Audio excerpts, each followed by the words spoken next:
Hola, a partir de hoy iniciaremos una serie de videos con interfaces gráficas en Python. El paquete o componente que vamos a utilizar será Kinter. Kinter es el paquete más utilizado para crear interfaces gráficas en Python. Es una capa orientada a objetos basada en TSL. ¿Qué es TSL? Es el lenguaje de script, o sea que es interpretado y significa Tool Command Language o lenguaje de herramientas de comando. Y también TK, o sea Toolkit, que es una biblioteca de elementos básicos para construir interfaces gráficas de usuario. TK también lo utiliza Perl y Ruby, es decir, que vamos a utilizar en Kinter, TSL y TK. Bien, pero además de eso, cuando nosotros creamos una interfaz gráfica en Python, utilizamos widgets. ¿Qué son estos widgets? Estos widgets son los artilugios o pequeños programas que son ejecutados para dar acceso a funciones usadas visiblemente. A la hora de montar una vista con Tinker, nos basaremos en los widgets. Estos widgets deben estar jerarquizados, es decir, que irán componiendo poco a poco nuestras interfaces. Algunos de los widgets más comunes son el TK, que es la raíz de la interfaz, es donde vamos a colocar el resto de los widgets. El frame, que es el marco que permite agrupar los diferentes widgets. Los labels, que son las etiquetas estáticas que permiten mostrar texto o imágenes. Entry, que es una etiqueta que permite introducir texto corto, típico de formulario. También text, que son campos que permiten introducir textos largos, típico de los comentarios. Botones o button, que son los que ejecutan una función al ser pulsados. Los radio button, que permiten elegir una opción entre varias. Los check button, que permite elegir varias de las opciones propuestas. Menús clásicos con opciones como archivo, editar, etc. Y diálogos, que son las ventanas emergentes con mensajes. Una nota, algo muy importante: cuando vayamos a inicializar el componente, debemos pasar por constructor el elemento que quede por encima en la jerarquía de la vista. Si queremos colocar un label dentro de los frames, al construir la etiqueta le pasaremos el marco como argumento del constructor. Hay que tener mucho cuidado con eso. Más adelante en los ejemplos nos vamos a dar cuenta qué significa. Aparte de los widgets, estos widgets necesitan ser configurados y simplemente llamamos a config y pasamos los argumentos que queramos modificar. Algunas opciones son BG, que sirve para modificar el color del fondo. Si se puede indicar con el color en inglés, mejor, ¿no? Si no, pues utilicemos el hexadecimal, el RGB. FG, que sirve para cambiar el color del texto. También tenemos la configuración para el widget de cursores, que sirve para modificar un cursor, obviamente, ¿no? También tenemos height, que sirve para la altura en líneas del componente. Width, para la anchura en caracteres del componente. Font, que permite especificar una tupla con nombre de la fuente, tamaño y estilo de la fuente a utilizar en el texto del componente. Ejemplo: font tipo New Roman 24 bold. BD, que sirve para modificar la anchura del borde del widget.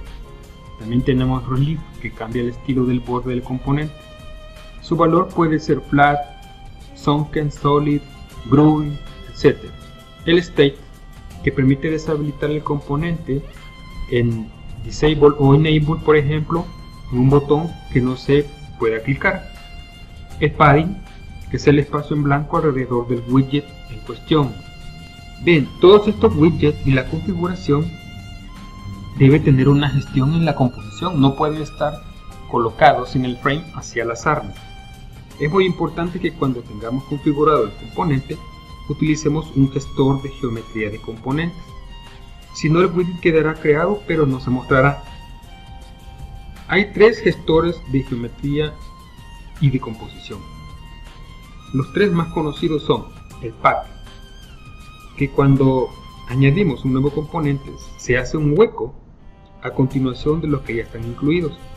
Podemos indicar que se inserte en cualquiera de las cuatro direcciones para finalmente calcular el tamaño que necesitamos del widget padre para contenernos a todos.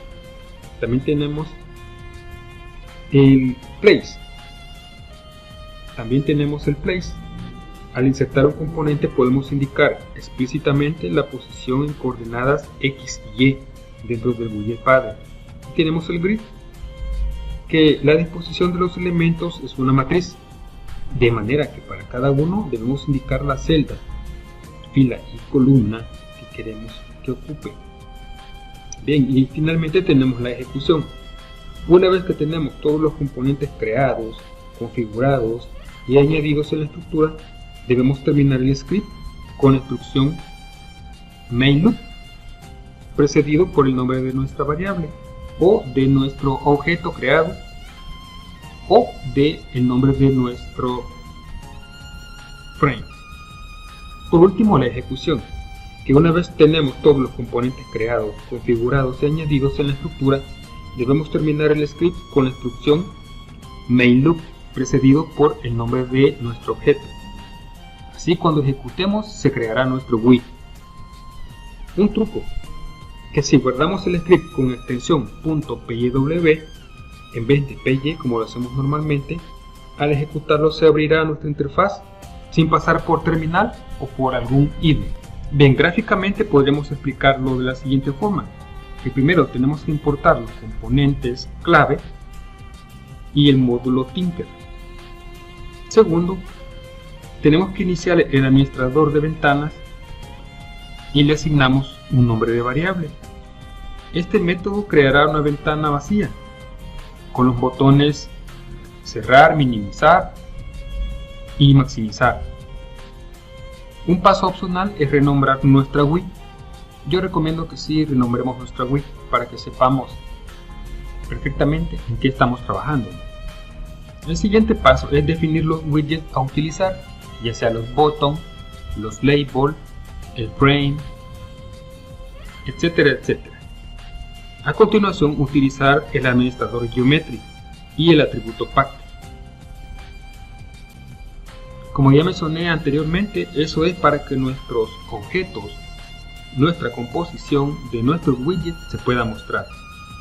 Y por último, utilizar el método main_loop para mantener abierta la ventana y poder mostrarla al usuario final. Bien, ya dicho todo eso, hagamos el primer ejercicio.